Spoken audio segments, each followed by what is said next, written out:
Bit. Parker Rehm, how are you doing, sir? Baylor Bears on S side. We're back with another guest. We are officially college football start today with a ranked matchup, which is exciting. We are 6 days, not even 1 week, whole week, 6 days away from the opening of Baylor Bears football version 2025. So with that, y'all, I brought in another knowledgeable guest, somebody local to the market, somebody that we talked about before has seen a few highs and a lot of lows of Baylor football. So I'm excited to talk about that with him and get his thoughts on this season. Parker Rehm, Fox 44 sports director. Parker, how you doing today, brother?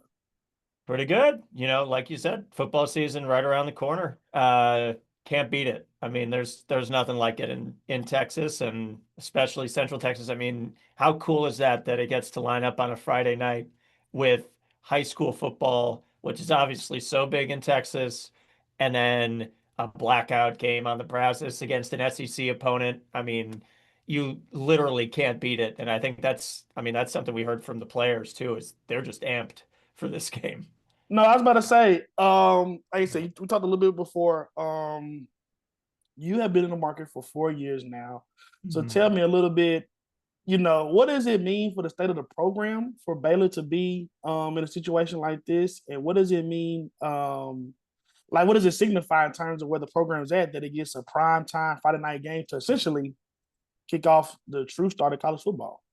Yeah, I think that's a good question. Like you've seen in the past couple years, those season openers have been cakewalks, cupcakes, to kind of get the program back on track after some bad seasons. But this year just feels different. I think it feels different after the 8-5 season. It feels different after that 6 game win streak, right? Where the confidence is there, and now the Bears are rolling, and they feel like they've seen it before, so they can go out and do it. And it feels a lot like 2022, honestly, in terms of that confidence. Like after that Big 12 championship, really everybody was kind of put on notice from Baylor now, but this one feels a little bit different than 2022 because obviously we all saw kind of what those high expectations do if you don't meet that bar, and that's what happened in 2022. So I think this team is primed for this moment, and that's why they got this game is, you know, not only Baylor and people in-house, but people outside of the Baylor program are now starting to get excited about what this Baylor offense could do and what this Baylor team as a whole can do. And I think everybody here in Waco is certainly excited for sure. Yes. Do you think what would you compare the excitement and expectation levels at its peak since you've been here for Baylor football?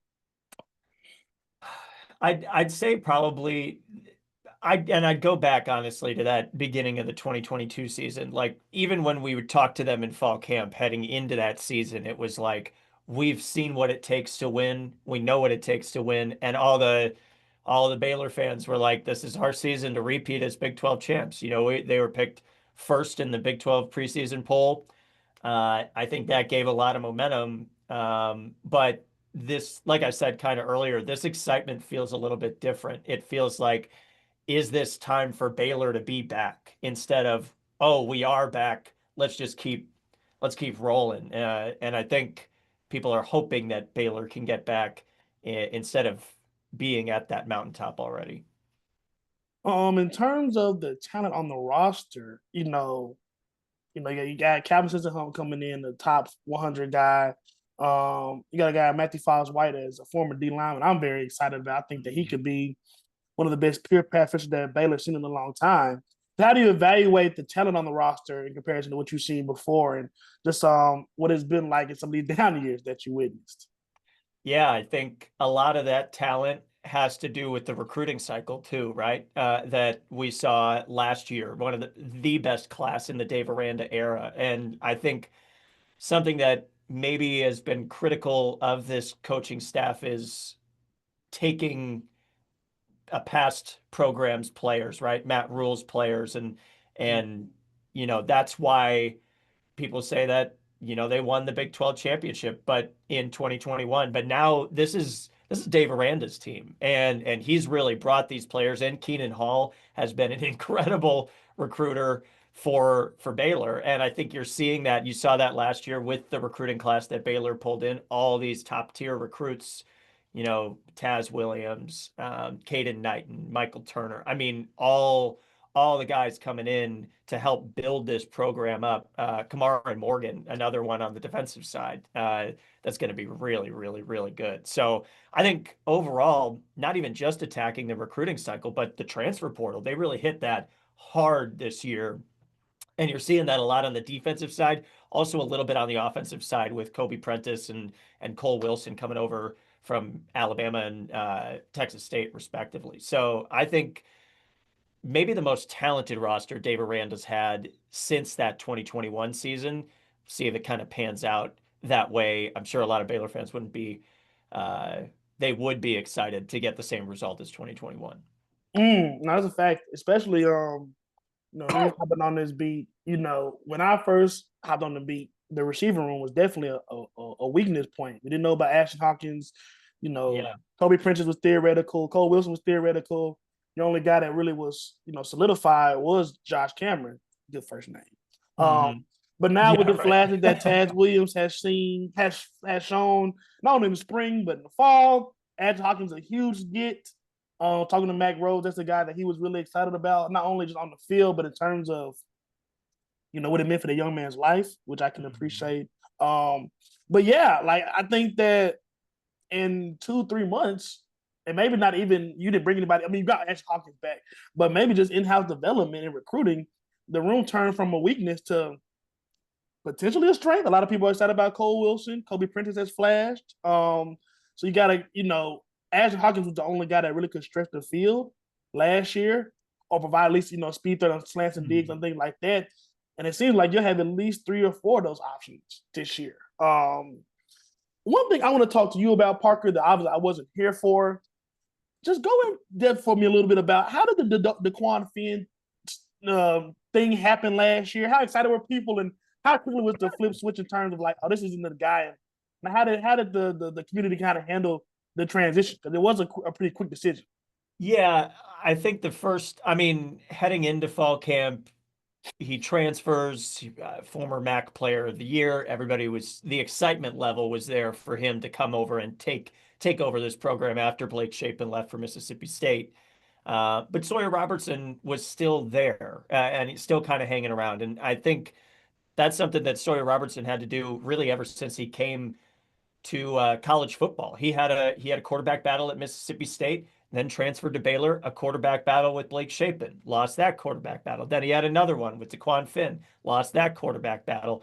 And then Daquan Finn was kind of nursing that leg injury, and Sawyer Robertson came in against Air Force, and that was his first start that season, and just kind of it took him a little bit to get going. I think that people were like, I don't know if this offense is going to thrive under Sawyer Robertson in that first half. I think they didn't even put up a touchdown in that first half, and then just exploded in the second half to run away with that game in week 3. And then from that moment on, I think it was kind of like, oh, maybe this guy's pretty good. And then that Colorado game too, he was just slinging that thing. I think that's probably where people started to think this is our quarterback. And from that point on, I think even the coaching staff, they weren't rushing Daquan Finn back. And then 6 weeks into the season, it was Sawyer's team, and Daquan was just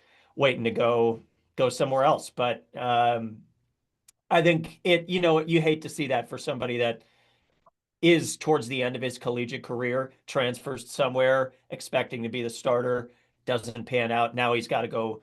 I actually forgot where he Yeah, ended up. Miami of Ohio, I believe. Miami of Ohio. Yeah. So, have to go back and start somewhere new. But Sawyer really won that job, and props to him. Like I said, the 3 quarterback battles that he had to go through, and then finally gets it done. I think that speaks to the perseverance that he's talked about, and just knowing that he can be that leader for this team. And I think that's why a lot of Baylor fans are rallying around him. Mm. And I do feel that sentiment. I do. But talking to Shahan J. Raja, one thing we talked a lot about was NIL. And one thing I will say that Mr. Finn was well compensated to be Oh, very riding well. that pine. Yeah. So how much do you? I'm just so curious. How much are you knowledgeable about the NIL situation around Baylor about who's getting what and things like that? And just how much has that discussion shifted since you first got to the market versus now?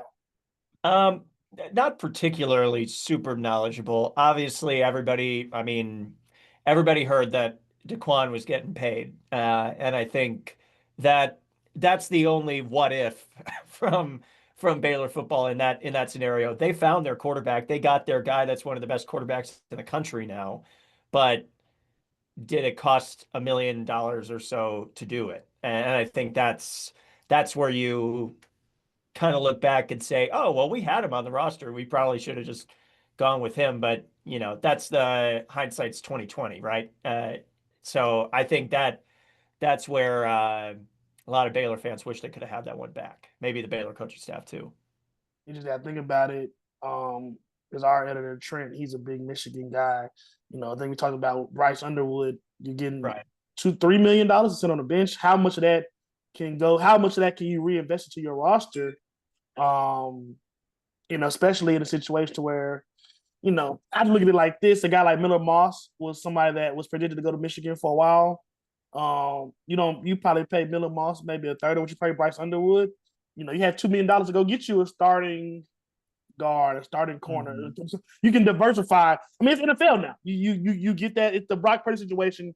You pay your quarterback nothing. You can have one of the most talented rosters in the NFL. Your quarterback plays above his pay rate essentially. Yeah. And Baylor hasn't they haven't shied away from the fact that they are willing to pay players. I think and honestly, that's probably what contributed a lot to this past year's recruiting class is they've been very open and transparent. Even Dave Aranda has been open about talking about that kind of stuff. Like right at Big 12 Media Days in Las Vegas, the first thing that made a bunch of headlines right off the bat was he was talking um, to the radio and said, Radio Row and said, we're paying players. Like, what's the difference here with recruiting? And he said, we're just paying players. And then Keenan Hall wears a shirt at practice that says, we pay players. Clearly they knew what era we're in, and I think they've really almost embraced that. And you've seen that throughout Baylor athletics too. Aaron Hunt, he's been doing a great job of just kind of building. I think they've been building that brand of, Hmm. in the modern day of NIL. It's not 2013 Baylor, it's not 2014 Baylor, even though we've seen some the chrome helmets and trying to like institute a little bit of that era. But this is a new era of Baylor football, so why not treat it like that? And I think they've done a tremendous job with that, really. Last thing for me, because as a Memphian, and we'll get like I said, we'll get into like issues and stuff. Yeah. As a Memphian, I was surprised that such a big deal was made out of chrome helmets. Now Memphis football, maybe I'm biased. They have some of the best uniform combinations in the country, Mhm. I believe. I like that blue for sure. Come on now, the black with the black stripes with the all white, Yeah, my those are favorite. hard. Yes. But I was surprised. Like we wrote some stuff about it. Y'all got some stuff about it. Oh, some stations around here did some stories about it. So I was surprised that it was a tangible news story in a way. Like, what do the gold chrome helmets represent coming back? Like, that's the Bryce Petty, Sean Oakman era. Like, what does that represent? And why is it such a big deal for the chrome helmets to be back? Yeah, I think when we talk about eras of Baylor football, that's what we refer to, right? You refer to the success of those four straight seasons where you're going to a bowl game, two back-to-back Big 12 champions. Um, I think that's what that represents. And for a while,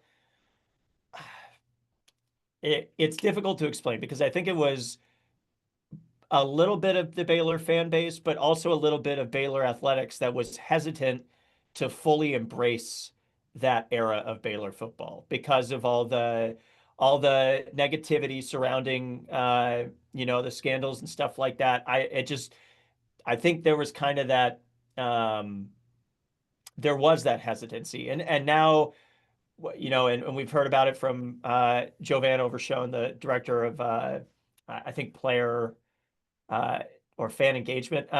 But she said from all the conversations she's had with these Big 12 title teams and bringing them back for that TCU game as well, I think kind of almost bridged the gap. And they're trying to like make amends and bring both of these teams together because that was an important part of Baylor history, and I think that needs to be recognized. And they're doing that with these chrome helmets too, bringing back that piece of history, but also adding that little bit of flair. Like they're not the same chrome helmets, but this new era of Baylor football combined with that era of Baylor football, I think can be a really good thing. Because I like that answer because it's for me, like I said, being spoiled, my hometown. So we got a bunch of uniform combinations, and nobody bats I was on the new drops. But I was Mm. like, there was Twitter especially was in an uproar when those dropped, and I saw the video where Bryce Petty was the one that kind of showed Sawyer, that they're coming back. So I like because like I said, I was wondering kind of what they represented, and you kind of really broke it down. And like I said, from my personal experience, I would love to see something like that happen with the Calipari, D Rose, Memphis teams. Obviously Mm. NCAA vacated the wins and all that, but I just tell you, Parker, me and my mom were watching that game, the Kansas game. My mom is a working professional. She was an attorney. She took off the next day at work because of how rough that game was to end it with the Mario Chalmers stuff and all that. So it's just Mm. like when you have that level of emotion into the investment into sports, into the city, what it means, it's nice to hear. And I love your explanation because I was like, man, like people are really doing a lot. I mean, they are sexy. They are very sexy. But I was like, man, these chrome helmets, people are making a really big deal out of them. Yeah, and to go back, I just sorry, I don't want to get Jovan's title wrong, Chief Operating Officer, but Mm. that's what I was looking for here. But she's done, I mean, her and Baylor Athletics, their whole department, I think has done a really good job of just bringing both of those together. I think that's what fans have been asking them for, and in the past years before this year, and maybe even last year. I don't think Baylor really has been listening to that feedback as much. And I think something that they've said in the past couple years is we need to start listening to the fans. We need to start embracing what they want. And I think it's kind of building that community back.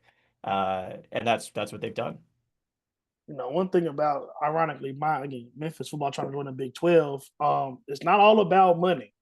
Memphis threw out an Hmm. unprecedented offer to join the Big 12 was turned down. There's a lot of factors go into the attractiveness and the progressiveness of a program.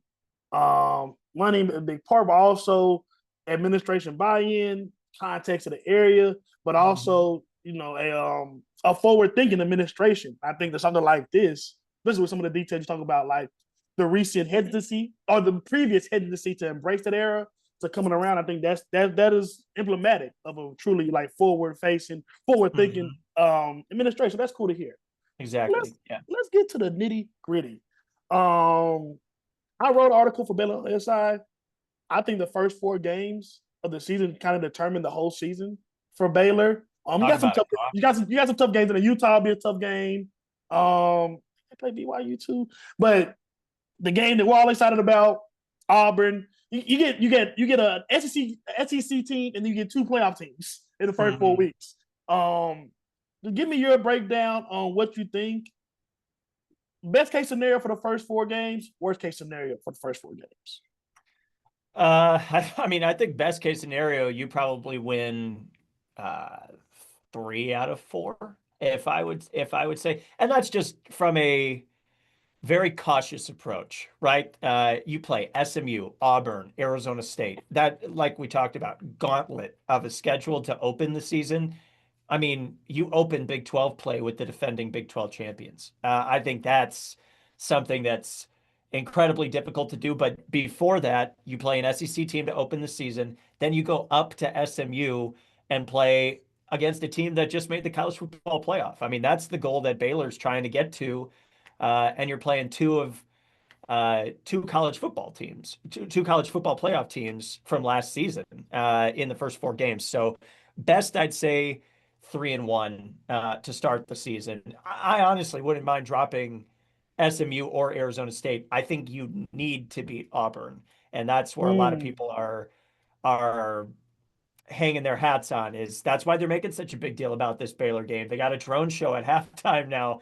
I mean, they are building this game up as big as possible because you beat an SEC team in prime time on Fox to open the season, you will be viewed as one of the top teams in the country. I don't care if Auburn's not ranked yet.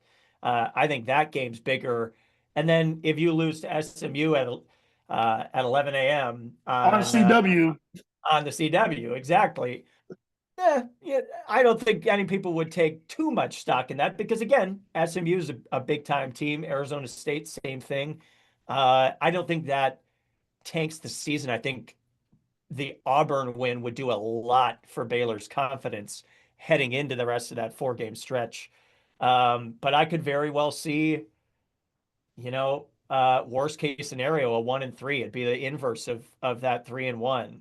If you lose to Auburn, the confidence could be low going into SMU. You get a bounce back game against Samford, and then maybe drop one to the defending Big 12 champions. It really could go either way, hoping it's the first one that we talked about instead of the latter. But we'll just have to see what happens on Friday night.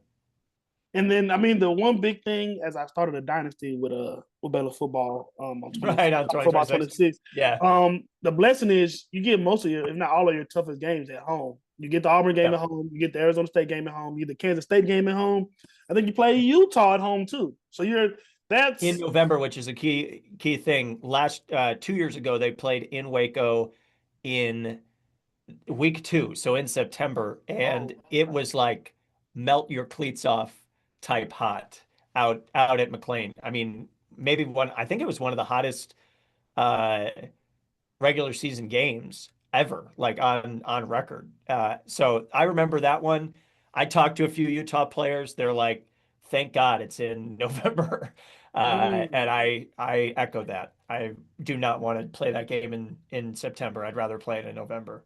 okay, nah, it makes sense. And it's like yeah, because like you especially the style that like Utah played to, like Kyle Mhm. Whittingham, physical. We're gonna smash mouth all that. Defense, yeah. A lot of easier, a lot, and even Devon Dampier is gonna be a running quarterback. A lot easier to deal with all that and some cool crisp fall temperatures versus some 95-degree weather. So I can feel it for sure. Yeah. When you got here, Parker, I mean after you got here, at the valleys, Dave Aranda was on the hot seat for a little bit, at least in the national perception. You talk about a worst case scenario, 1-3 starts. If it's a situation where Baylor's fighting for bowl eligibility, I don't think either one of us necessarily think that's the case. But if it's a Yeah. situation where Baylor's scrapping for 6 or 7 wins, do you think that DA goes back on the hot seat? It's a good question.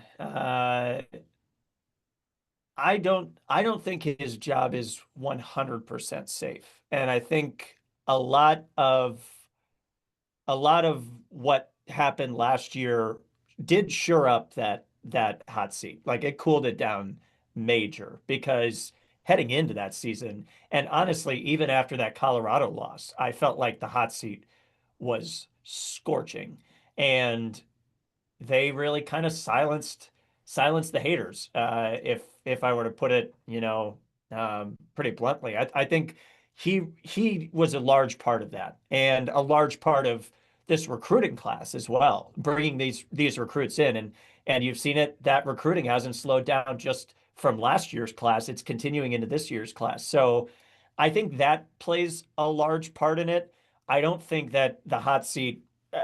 The 1-3. I mean, this is a tough 4 game stretch to open the season. I don't think anyone's gonna necessarily fault him for that. So I don't think it heats up to the level that it was heading into last season. Um, but I do think the questions maybe, if they're fighting for bowl eligibility, I think the questions would arise again and then maybe see just what the course of direction that the program needs to take. But yeah, I think bowl eligibility is a must right now, and then we'll see what happens. But obviously, their sights are set on a college football playoff berth, right, and a Big 12 championship. So I'll throw the inverse at you because DA is Shahan said, he's one of the best college football minds in the sport, period. We know what he did at LSU. We know what he did at Wisconsin, all that. First time as the head man leading the program. Let's say we get to the playoff this year. Let me take my reporter bias out of it. Let's say Baylor gets to the playoff this year and they get back in next year. Shahan thinks that DA is a guy that could be here for the long haul. But if you have some continuous upward success, do you think that Baylor could be in danger of losing Aranda for a bigger program? Well, honestly, you've kind of seen that with Scott Drew from Baylor men's basketball. I think it would kind of be an interesting take for coaches, maybe other teams, to take a look at Dave Aranda and say, okay, well, he did it himself. I think we go back to what I was saying earlier about Dave taking Matt Rule's players and winning a Big 12 championship with them. Now Dave takes his own players and goes and wins a Big 12 championship, or even gets to a Big 12 championship college football playoff berth for the first time in Baylor program history. I think, that would certainly solidify Dave Aranda's job. But I also think that he'd undoubtedly get some looks somewhere else. But it would be like, what job would be a bigger jump for him, right? In terms of like a defensive coordinator position at some other school. He's already done it at LSU, already done it at Wisconsin. Who would take him on as a head coach that's higher than Baylor? And honestly, I think he really likes it at Baylor, and he likes this culture, likes the program, and it would take a lot for him to leave, similar to what happened with Scott Drew, and you got to make it an interesting offer. But I don't know that there's too many offers out there that Dave would take that would be better for him than Baylor. No, that's a fact. It's just journalistic duty to throw it out there, but I think I completely agree. Dave's a weird guy, man. He's an interesting guy, and he's got some one-liners, that's for sure. Yes, he definitely does. He's gotten in some trouble for some language, not even profanity, just some particular language. But I do think that he fits the culture of this program. He emphasizes faith a lot. In his players, I don't see.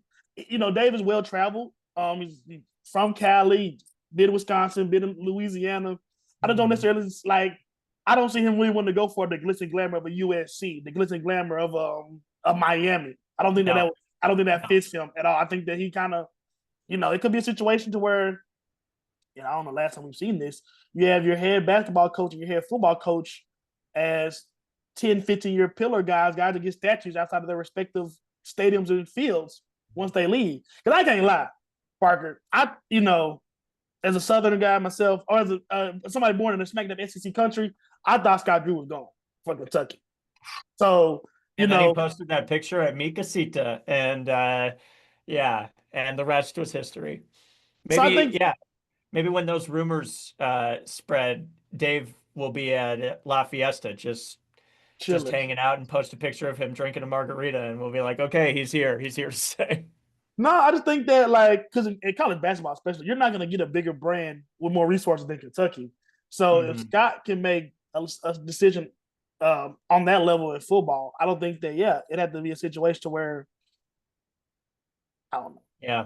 The board leads Alabama. That could probably be the only one in terms of SEC, smaller culture that DA would leave for. But I think that he's here for a long haul because he definitely fits the community in the program for sure. Yeah, he's a quiet, reserved guy, but then he brings out some movie quotes, like calling his defense an ugly baby, and all these, the Wolf on Wall Street quote that he brought out. I mean, it's just, he watches movies. He's a cinephile, and he likes to show at those press conferences. That's for sure. Yeah, just he understands that Texas. He understands that football is a religion in Texas. He's not too bothered about maybe a smaller community, but I think he embraces more the fact it's a tight knit. Like, you're not going to go to a Miami or a Los Angeles and be able to, DA can probably walk around here and get something to eat, or get a grocery stop and kind of be, for the most part, unbothered. And that's just not happening in some of these bigger cities. So I think it does fit him. I'm really excited for Baylor to have two potential pillars into the biggest four private sports. Yeah. Parker, like I said, you get to be up close on the team. Tell me a little bit about some guys that people may not know that you're excited about, some potential breakout candidates, X factors, however you want to phrase it. Uh, well, I want to go back to that wide receiver room that we were talking about earlier. I think that's where I'm looking for a lot of players to make a big stride. Josh Cameron, what a story he is. Started as a walk-on. I did a story on him and his mom. He told his parents, like, just let me walk on at Baylor. I promise you, you won't be paying for my scholarship much longer. And then gets a scholarship sort of for a couple years, he was a reliable option, not to the point of the number one option. And then you saw that transcendence last year. I think he's got such a great connection with Sawyer Robertson where he can rely on Josh Cameron to, get open and throw him the ball whenever he needs. And that's something you saw. So I think Josh Cameron and Ashton Hawkins, such a big 1-2 punch that Baylor has this season. But Kobe Prentice, really excited for him. He's going to be really, really, really good for Baylor. I think him in the slot, if he can create some space, I mean, it might be exactly like Monterey Baldwin never left, and maybe even better. So we'll see if he can kind of create some magic. One guy I'm really excited for that we haven't seen a lot from Jaden Porter from Lorena High School, right down the road here, local guy, but he's really impressed in fall camp and kind of worked his way into that wide receiver two role along with Cole Wilson and Louis Brown the fourth. So I think that they could play a large role. We mentioned Taz Williams. Interested to see what kind of role he plays in this offense and how many snaps that he gets. But he was electric in high school. I mean, that guy was going stride for stride with Micah Hudson when Lake Belton and Red Oak would play. So I think that room specifically should take the biggest step this year. But then you look at the defensive line too, and you talked about that too. D line's got some playmakers, and I think everybody should be keyed in on that position group going forward. And that's a big thing. I bet it kind of killed DA last year how bad the defense was in all aspects. If you can't stop the run, you can. If your secondary leaky, you just got a bad defense. Got to try to Mhm. parse it together, but you got a bad defense. So obviously you got some upgrades. I think we want to see, and I'll ask you this: how big of like I said, true pass, a guy that I covered at Syracuse, Steve Linton was was Baylor's like only true pass rusher Mhm. last year. You bring in Matthew Files while you bring in Amari and Winston to have those bookend edge rushers. Um, Yep. you bring in Calvin Simpson Hunt. How I think your linebacker crew, Keaton Thomas, you got bring a guy in like Travion Barnes. I think that's probably your most solidified group in terms of previous production. 100%. Um, Yep. how much do you think? How much improvement do you see in the D line group and the secondary group in terms of rushing the passer, stopping the run? But also, one guy I'm really interested to hear you talk about: how much do we need to have a bounce back year from Caden Jenkins? Yeah, I think, well, I'll start with that point first, and then we'll make our way back to the defensive line. But Caden Jenkins like went into his sophomore season thinking that this is the time to be. I mean, he mentioned it in spring and fall camp last year that he wanted to be not a freshman All-American, but an All-American, just brass tacks. And I think he played well last year. I don't think it was a bad season for him. And obviously he got an injury in practice, kind of a scary injury. Took a while to get back to the field and then got back to the field, had an interception against Texas Tech and really, really kind of made his impact in specific ways, but not maybe to the point of how many turnovers he forced during his freshman season. So I think he's definitely a leader of this secondary. He wants the cornerbacks to show out, and you get that production maybe from Tyler Turner, DJ Coleman. They're really looking to take that next step this season. But in that secondary, the safeties are who I'm really looking towards to take that next step. Devin Bobby comes in as a senior. You got Tevin Williams as a senior. So really two, and DJ Coleman and Devin Bobby anchor in that safety position. But going back to like the cornerbacks too, just really a lot of experience in the defensive backs room, and I think that's what is going to make that ugly baby defense a little less ugly in 2025. But then you go back to the defensive line, right? You said Steve Linton was one of the biggest pass rushers in that defense. I think Jackie Marshall's really taken that almost taken that feather in his cap and said, I will be that this year, and kind of led this defensive line group that has a ton of transfers, and then a couple returners. You know, you got DK Kalu and Cooper Lands that are expected to make an impact, and I think that's something we heard from the defensive line group during fall camp is it's just a bunch of dogs in the trenches.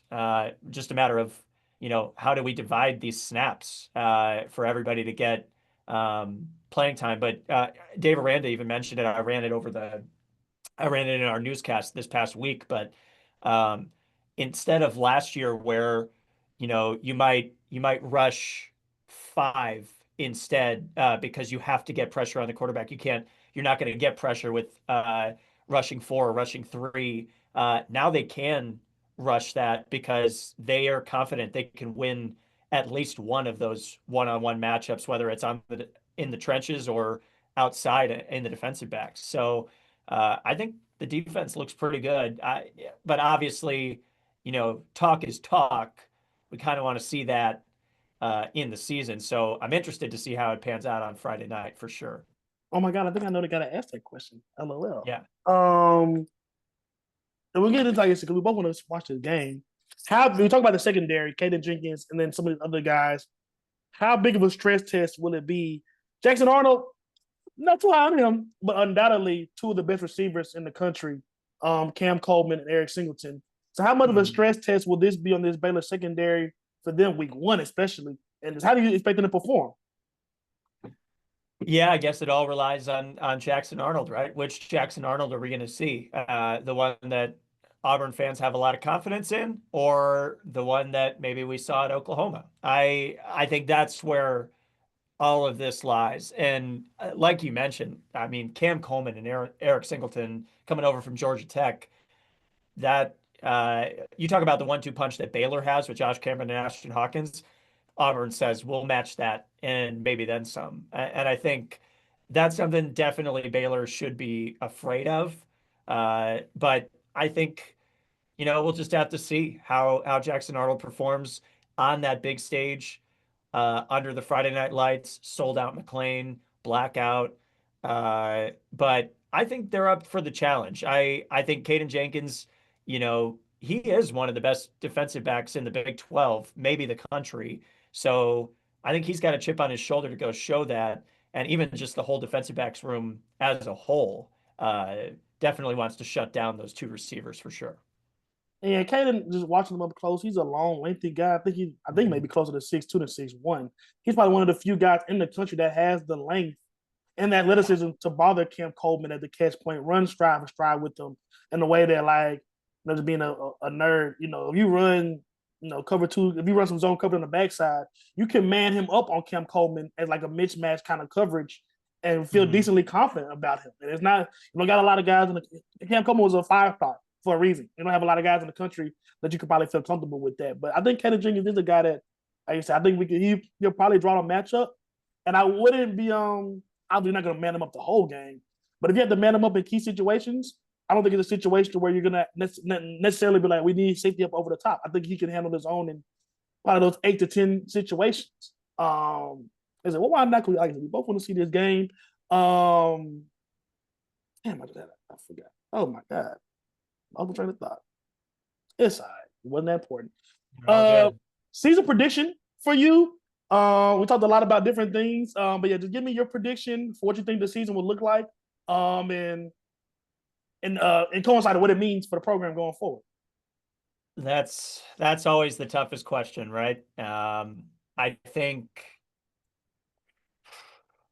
it's funny because we just did a Baylor football preview show for our own channel, and I still didn't know what to expect. I will say this. I think Baylor should be in the Big 12 championship game, and I think they will be in the Big 12 championship game.